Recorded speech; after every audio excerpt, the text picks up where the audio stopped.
नमस्कार, good morning. आपके साथ मैं हूं मलिका मल्होत्रा। मॉर्निंग प्राइम टाइम के आपके पसंदीदा शो 9 बज गए में आपका स्वागत है। हफ्ते का पहला दिन, नया दिन, नई शुरुआत। वीकेंड की छुट्टियों में अगर आप खबरों से दूर रहे तो चिंता ना करें, अगले 1 घंटे आप हमारे साथ बने रहे। देश और दुनिया की तमाम अहम खबरें लेकर हम हाजिर हैं, लेकिन शुरुआत कुछ झलकियों से करते हैं। कानपुर का इत्र कारोबारी कैसे फंसा, इसके बारे में आपको बताएंगे। पुलिस के शिकंजे में कैसे फंसा, कैसे हुआ अरबों की संपत्ति का खुलासा, थोड़ी देर में दिखाएंगे पूरी रिपोर्ट। साथ ही ये भी आपको जानकारी देंगे कि देश में कोरोना और ओमिक्रॉन का डेंजर कितना बढ़ा है। मैदानी इलाकों में और पहाड़ों पर अभी कैसे हालात हैं, कहां पहुंचे सैकड़ों सैलानी, इस बुलेटिन में ये भी बताएंगे। और ठीक आधे घंटे बाद दिखाएंगे 100 शहर 100 खबर।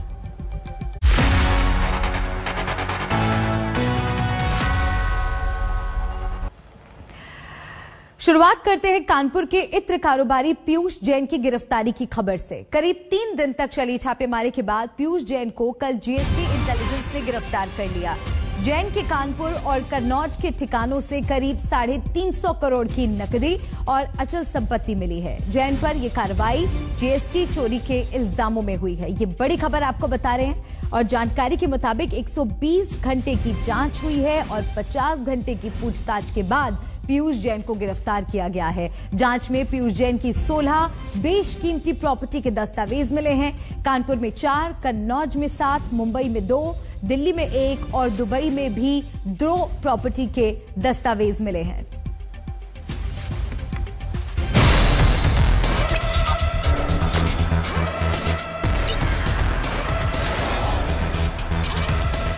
इतने नोट कि अकेला आदमी गिनती करने बैठे तो गिनती भूल जाए।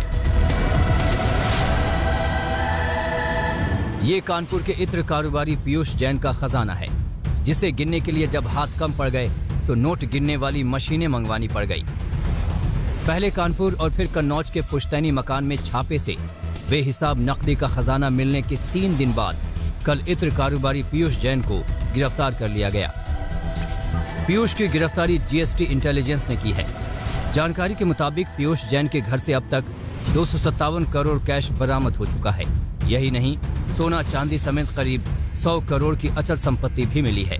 पीयूष जैन के पुश्तैनी घर के अंदर एक तहखाना भी मिला है और फ्लैट में 300 चाबियां भी मिली हैं। फिलहाल पीयूष जैन के घर से हुई बरामदगी पर जीएसटी इंटेलिजेंस की तरफ से अधिकृत जानकारी नहीं दी गई है। कानपुर में इत्र व्यापारी पीयूष जैन के घर छापेमारी के बाद शुक्रवार को कन्नौज में उनके पुश्तैनी घर की जांच चल रही थी। ये छापेमारी कल तक जारी रही। पीयूष जैन के एक घर में रखे केमिकल स्टॉक और दस्तावेजों का मिलान किया जा रहा है। इस दौरान 18 सदस्यीय जांच दल के साथ पीयूष जैन के बेटे प्रत्यूष जैन और भतीजे मोलू जैन मौजूद रहे। कानपुर में इत्र और गुटखा व्यापारी पीयूष जैन के घर की इन तस्वीरों ने पूरे देश को हिलाकर रख दिया। कम ही लोग होंगे जिन्होंने इतना कैश अपनी आंखों से देखा होगा। इसे अब तक की सबसे बड़ी रेड बताई जा रही है।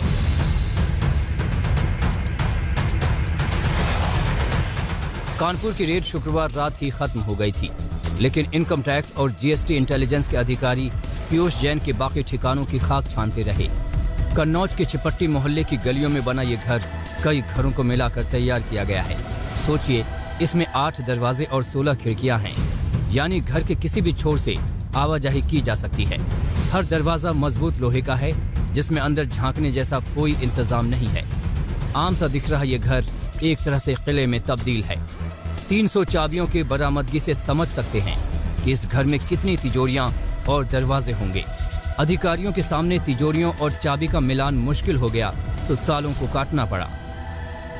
जो ताला काटने वाले लोग हैं उनको बुलाया गया है। ताला काटने वाले लोगों की मदद से तिजोरी खुलवाई जा रही है। जो गेट के दरवाजे हैं जो बंद हैं, जिनकी चाबी नहीं दी जा रही है, मिल नहीं पा रही है टीमों को, उन तालों को कटवा करके अब जांच की जा रही है। जब कुंडी वाला ताला तोड़ा, कुंडी में ताला लगे थे, 2-4 ताले तोड़े। कैसे, मतलब क्या तिजोरी के ताले? नहीं, हाँ। वो वाले गेट वाले ऐसे बड़े। अच्छा, गेट के ताले हैं। अंदर क्या तिजोरी है, क्या है? नहीं, हमने देखा। जांच से जो जानकारी मिली है उसके मुताबिक पीयूष जैन कई फर्जी कंपनियों के जरिए टैक्स की चोरी कर रहा था। अधिकारियों को कई कागजात भी मिले हैं, जिसे लेकर सवाल जवाब किए जा रहे हैं। कन्नौज से संतोष शर्मा के साथ आज तक ब्यूरो। और आइए अब आपको ग्राफिक्स के जरिए बताते हैं कि पीयूष जैन तक जीएसटी इंटेलिजेंस कैसे पहुंची। इन ग्राफिक्स पे आप नजर डालिए, इसमें ज्यादा जानकारी आपको मिलेगी। दरअसल जीएसटी के अहमदाबाद यूनिट को ये खुफिया जानकारी मिली थी कि पीयूष जैन नाम का कारोबारी फर्जी बिल के जरिए जीएसटी की चोरी कर रहा है, और इसी खुफिया सूचना पर 22 दिसंबर को जीएसटी इंटेलिजेंस का छापा पड़ा और टीम एक्शन में आई। पहले कानपुर में पीयूष जैन के गोदाम, दफ्तर और सहयोगियों के घर पर छापा मारा गया, और उसके बाद छापेमारी में क्या कुछ मिला इस तस्वीर पर भी आप गौर कीजिए कि देखिए कितनी बड़ी मात्रा में यहाँ पर नोट पड़े हुए हैं। ये नोट देखिए आप किस तरह से यहाँ पर चोरी हो रही थी। पीयूष जैन के घर में रखे एक बड़े अलमारी से पेपर और प्लास्टिक में बांधे गए बड़े बड़े पैकेट मिले। उन पैकेट्स को खोला गया तो अधिकारियों के होश उड़ गए। पैकेज के अंदर 500 और 2000 के नोटों की देखिए इस तरह से गड्डियां थी। गड्डियां इतनी ज्यादा थी कि उसे गिनने के लिए नोट गिनने वाली मशीनें मंगवानी पड़ी। 24 दिसंबर तक 150 करोड़ कैश की बरामदगी की गिनती हुई। फिर यह गिनती 257 करोड़ तक पहुंच गई। 100 करोड़ का सोना, चांदी और अचल संपत्ति अलग से मिली। तो ये आपको ग्राफिक्स के जरिए हमने बताया कि किस तरह से पुलिस पीयूष जैन तक पहुंची और अब वो पुलिस की गिरफ्त पे पहुंच गया है। अब आगे क्या होने वाला है ये जानते हैं हमारे सहयोगी संतोष शर्मा से, जो मेरे साथ जुड़ गए हैं। संतोष, आप लगातार इस खबर पर बने हुए हैं, रिपोर्टिंग कर रहे हैं। अब आगे की राह पीयूष जैन के लिए और कितनी मुश्किल, किस तरह से अब कार्रवाई आगे बढ़ेगी उनकी गिरफ्तारी के बाद? देखिए, बिल्कुल पीयूष जैन के लिए तो मुश्किलें बढ़ गई हैं। अपने आप में एक बड़ी कार्रवाई है जीएसटी और डीजीजीआई के द्वारा, क्योंकि अमूमन जीएसटी चोरी के मामले में गिरफ्तारी नहीं होती है। बहुत रेयर जब पुख्ता सबूत मिलते हैं और बड़ी जीएसटी चोरी के मामले सामने आते हैं तब गिरफ्तारी होती है। लेकिन पीयूष जैन को कल गिरफ्तार कर लिया गया। 120 घंटे की जांच और करीब 50 घंटे की पूछताछ के बाद पीयूष जैन गिरफ्तार कर लिए गए। ये पीयूष जैन का, ये कानपुर का, ये आनपुरी इलाके का ये मकान है। इसी मकान के अंदर से करोड़ों रुपया मिला है। मकान की अगर हम बात करें तो मकान एक किले नुमे से, बाहर एक साधारण बंगले की तरह नजर आएगा, लेकिन आप बंगले के चारों तरफ जो देखा जाए तो बैरिकेडिंग लगी हुई है। ऊपर जो है कांटेदार तार लगाए गए हैं। ये बता रहा है कि किस तरीके से सुरक्षा के पुख्ता इंतजाम थे। सुरक्षा इसलिए की गई थी कि ताकि कोई अंदर ना आ जा सके। जो दरवाजे खिड़कियां हैं वो पूरे तरीके से ब्लैक स्क्रीन से ढकी गई हैं, ताकि दरवाजों से या खिड़की से कोई अंदर क्या चल रहा है वो ना देख सके। ये तमाम वजह थी, और जिसके बाद से जो 120 घंटे की जांच और पूछताछ होने के बाद पीयूष जैन को आखिर। संतोष, ये भी आपसे जानना चाहूंगी कि क्या पीयूष जैन से जुड़े कुछ और लोग रेडार पर हैं या आ सकते हैं? देखिए, बिल्कुल अभी तो ये शुरुआत है। पीयूष जैन के घर से जिस तरीके से करोड़ों रुपया मिला, तो ये अकेला पीयूष जैन का कारोबार नहीं हो सकता है। इतने बड़े अमाउंट का मिलना अपने आप में बता रहा है कि पूरा सिंडिकेट काम कर रहा है। जानकारी तो यहां तक मिल रही है कि ये जो कैश बरामदगी हुई है इसमें कहीं ना कहीं डीजीजीआई की टीमें अब इसमें हवाला ट्रांजैक्शन को भी खंगाल रही हैं। हवाला के जो कारोबार है, चूंकि कानपुर एक गुटखे का एक बड़ा सेंटर है, तमाम दूसरी इंडस्ट्रीज भी हैं, लिहाजा ऐसे में जो बड़ा कैश ट्रांजैक्शन होता है, जो अमूमन जो ब्लैक मनी का ट्रांजैक्शन होता है, वो हवाला के जरिए होता है।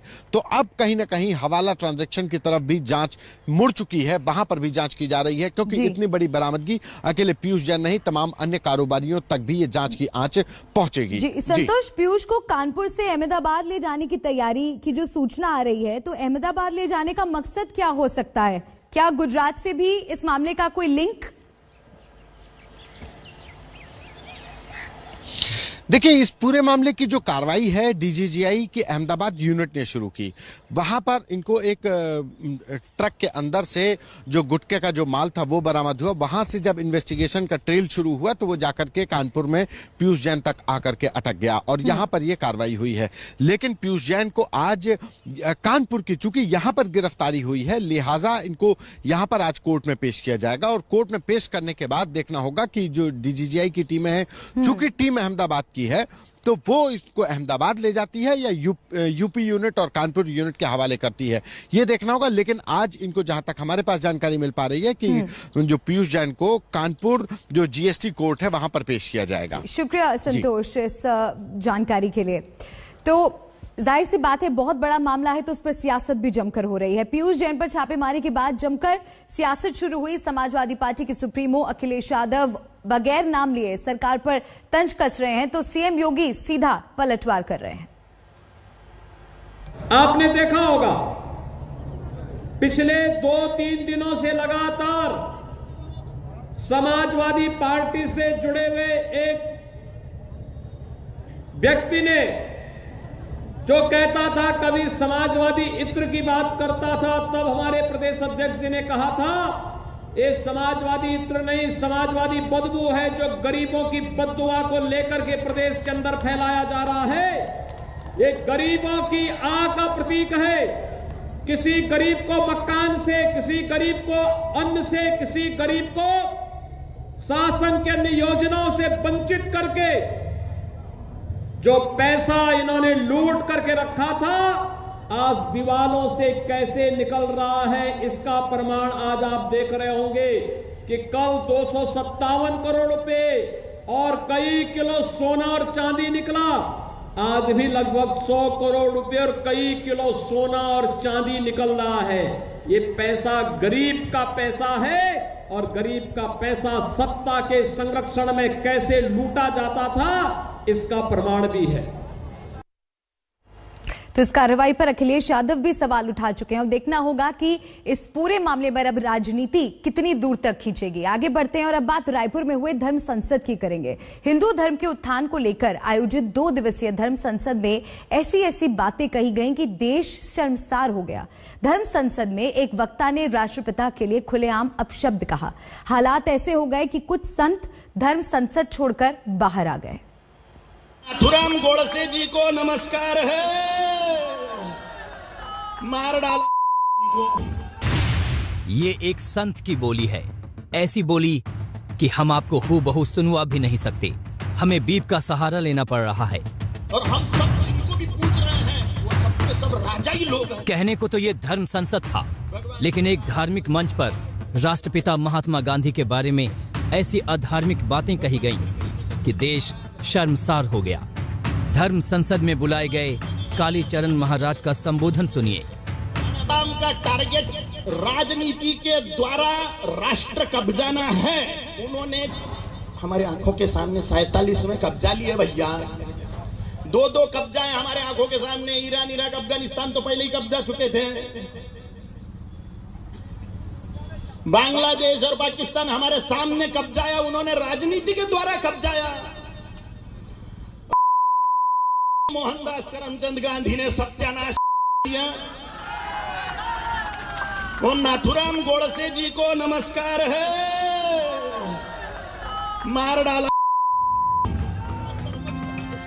कालीचरण की ख्याति शिव स्तोत्रम के पाठ की वजह से हो रही है, लेकिन अब ये राष्ट्रपिता के खिलाफ अभद्र भाषा बोलकर कुख्यात हो चुके हैं। संसार जिसे महात्मा गांधी के नाम से आज भी आदर से पुकारती है, उसे संत का चोला पहने कालीचरण एक धर्म संसद में अपशब्द कहते रहे।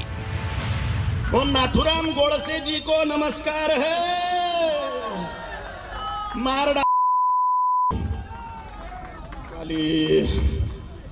देखो, ऑपरेशन करना बहुत जरूरी होता है, ये फोड़े फुंसियों का। धर्म संसद में मानो कालीचरण ठान कर ही पहुंचे थे कि वो जहर उगल कर ही दम लेंगे। वो वैसी उसने बोला था 15 मिनट पुलिस हटाओ, हिंदुओं को डालेंगे, तो हवा में लात मारी थी क्या उसने?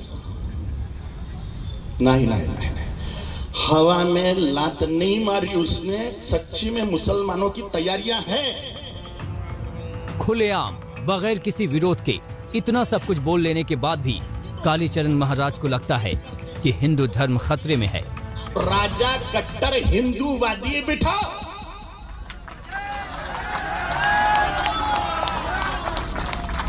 और यज्ञ में जैसे आहुतियां देने के लिए उत्सुक रहते हैं, उस प्रकार वोट करने जाइए हिंदुत्व के लिए। कालीचरण का भाषण दायरे से बाहर हो चला था, खासकर बापू के खिलाफ अभद्र टिप्पणी। आयोजकों को भी लग गया कि ये ज्यादा हो गया, लिहाजा धर्म संसद के संरक्षक राम सुंदर समेत कई संत आयोजन स्थल से बाहर निकल गए। सब हैरान थे क्या से क्या हो गया। वो गलत था, पूरा गलत था, जिसमें क्योंकि मैं इसलिए मैं क्षमा भी चाहता हूँ। हमारी पूरी आयोजक समिति इस चीज के लिए क्षमा चाहती है। हमको यह जानकारी नहीं थी कि कालीचरण महाराज आकर के महात्मा गांधी के बारे में ऐसा शब्द कहेंगे। नहीं, उन्हें हमने पहले भी कहा था कि इस मंच में कोई भी राजनीति दल या राजनीति नेता के बारे में चर्चाएं नहीं होंगी, केवल सनातन धर्म के बारे में ही चर्चा होगी। ये पहले भी सभी संतों को कहा गया था। उस समय जब महात्मा गांधी जी को गाली दी जा रही थी, उस समय आपने कुछ नहीं बोला? किसने? जब गांधी जी इसी में कहा कि अपना हाथ बांध के मुझे बैठा दिया गया। महात्मा गांधी को गाली दी गई मंच से। हाँ, यहाँ पर हाँ, यहाँ हम कोई कमेंट नहीं करेंगे अभी बेटा।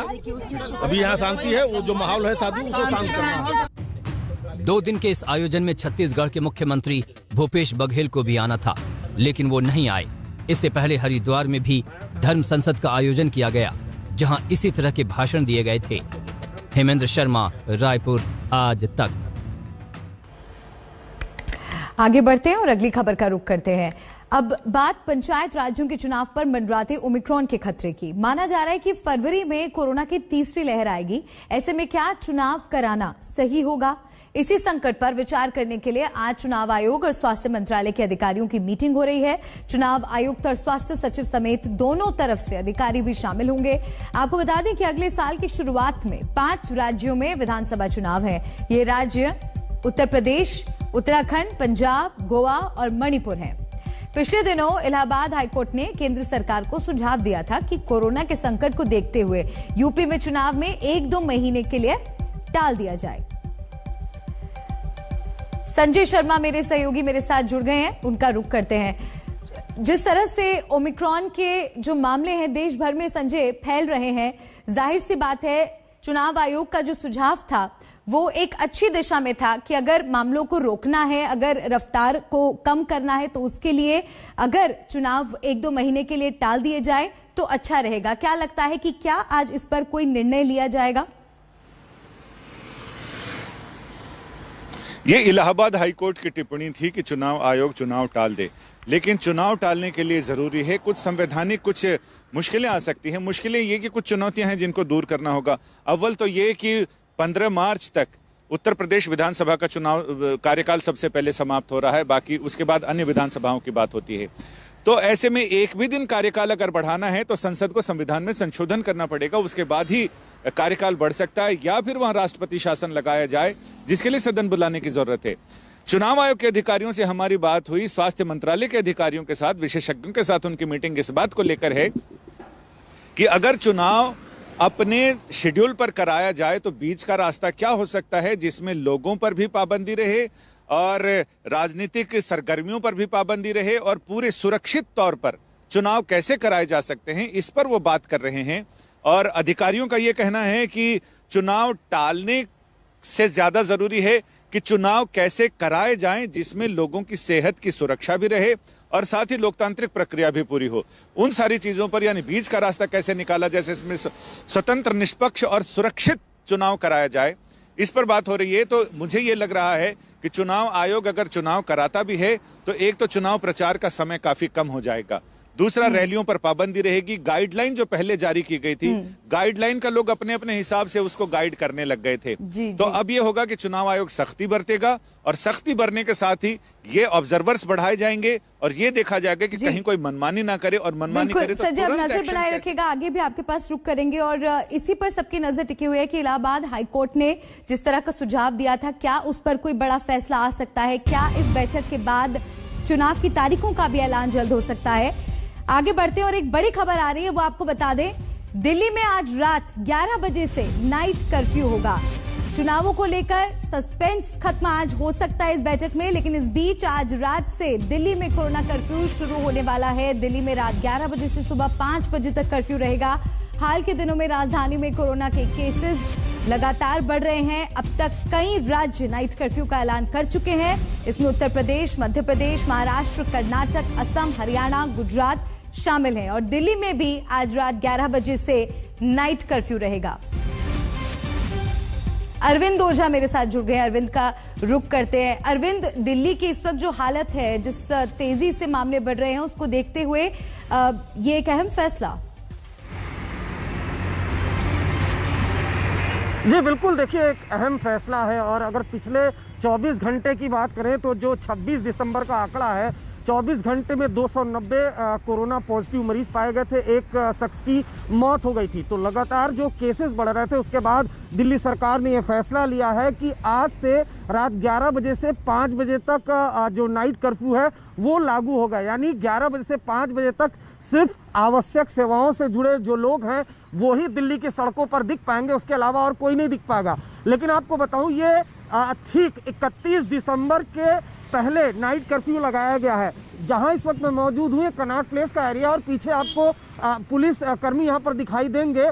जब से ये नाइट कर्फ्यू का ऐलान हुआ है, तो ऐसे में इन इलाकों में नए साल का जश्न मनाने के लिए काफ़ी तादाद में लोग आते हैं। यानी कनॉट प्लेस के आसपास अब भीड़ कम से कम 31 दिसंबर को दिखाई नहीं देगी, क्योंकि आज से ही नाइट कर्फ्यू का ऐलान है और इम्प्लीमेंट हो जाएगा 11 बजे से 5 बजे तक।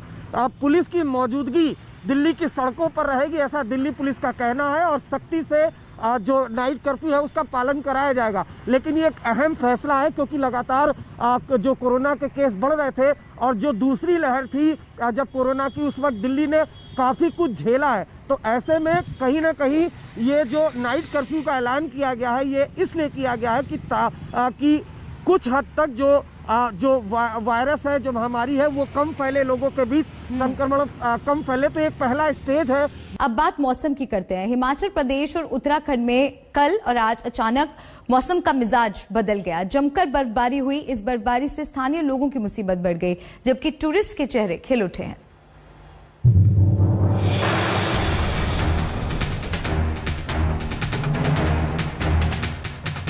बर्फ ने ऐसा श्रृंगार किया कि सब कुछ सफेद सफेद हो गया। घरों पर बर्फ की परतें, रास्तों पर बर्फ की चादर, कारों पर बर्फ की सफेद मोटी परत। लेकिन इतना काफी नहीं है। तस्वीरों में देखिए, बर्फबारी जारी है। ये उत्तराखंड के प्रसिद्ध पर्यटन स्थल चोपता दुगलबिट्टा की तस्वीर है। ऐसा लगता है प्रकृति पुराने साल को बर्फीली विदाई दे रही हो, या फिर नए साल के स्वागत में बर्फीली कालीन बिछाई जा रही हो। चोपता में सीजन की ये दूसरी बर्फबारी है। बर्फबारी की खबर मिलते ही पर्यटकों ने चोपता का रुख करना शुरू कर दिया है। 31 दिसंबर तक के लिए चोपता के सभी होटल लॉज पूरी तरह से फुल हो चुके हैं। पिथौरागढ़ जिले के मुनस्यारी की यह तस्वीर देखिए। कुदरत की खूबसूरती देखते ही बनती है। मुनस्यारी समेत ऊंचाई वाले इलाकों में कल शाम अचानक मौसम ने करवट बदली और बर्फबारी शुरू हो गई। ये उत्तराखंड के औली की तस्वीर है। पिछले कई दिनों से यहाँ का नजारा ऐसा ही बना हुआ है। बर्फबारी के बीच औली पर्यटकों से गुलजार है। औली में कल जमकर बर्फबारी हुई है। कल सुबह तक यहाँ जबरदस्त धूप खिली हुई थी, लेकिन दोपहर बाद अचानक मौसम ने करवट बदली और औली में झमाझम बर्फबारी शुरू हो गई। कल औली में 4 इंच तक की बर्फबारी दर्ज की गई। क्रिसमस और नए साल के जश्न के लिए यहाँ पहले ही बड़ी तादाद में टूरिस्ट मौजूद हैं। बर्फबारी ने मानो उनकी मुंह मांगी मुराद पूरी कर दी। औली में बर्फबारी का काफी अच्छा नजारा देखने को मिल रहा है और काफी टूरिस्ट यहाँ पे आए हैं और लोगों को आनंद आ रहा है कि जो लोग इस बर्फबारी का नजारा देखना चाहते थे, वो लोग आज औली में पहुंचकर अपने आप को भाग्यवान समझ रहे हैं। जो स्नोफॉल अभी ताजा हो रही है यहाँ पे, बहुत मजा आ रही है। और हम इधर 5 दिन और रहने वाले हैं, तो हमको स्कीइंग सीखना है, तो हम स्कीइंग सीख के जाएंगे यहाँ से। उत्तराखंड के गंगोत्री और यमुनोत्री क्षेत्र का नजारा भी अलग नहीं है। तस्वीरें देखिए, चारों तरफ बर्फ ने अपना साम्राज्य स्थापित कर लिया है। यमुनोत्री में कल 1 फुट से ज्यादा बर्फबारी हुई, जबकि हर्षिल मुखवा और गंगोत्री में बर्फ की करीब 3 इंच मोटी चादर बिछ चुकी है। हर्षिल को गंगा जी का शीतकालीन प्रवास माना जाता है। भारी बर्फबारी से समूची गंगा घाटी बर्फ की मोटी परत से ढक गई।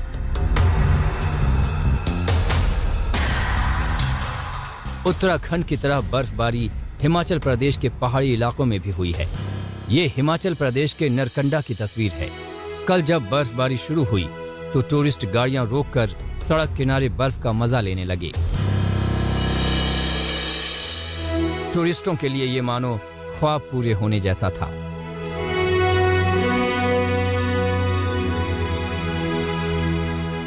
हम दिल्ली से आए हैं नारकंडा स्पेशल स्नोफॉल के लिए और आज बहुत अच्छी बर्फबारी यहाँ हो रही है। नज़ारा जो है देखने का है, बहुत ही मस्त नज़ारा है। यहाँ पे आज स्नोफॉल हुआ है बहुत सारा, तो जिस वजह से टूरिस्ट यहाँ पे काफ़ी आए हैं और टूरिस्टों को भी यहाँ पे फ्रेश स्नोफॉल देखने को मिला है, जिससे वो लोग बहुत खुश हुए हैं।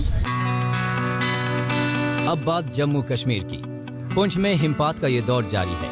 24 दिसंबर से यहाँ बर्फबारी शुरू हुई है। तब से आज तक ये दौर थमा नहीं।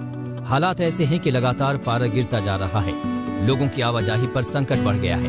ये तस्वीर मुगल रोड की है, जो बर्फबारी की वजह से बंद हो गई है।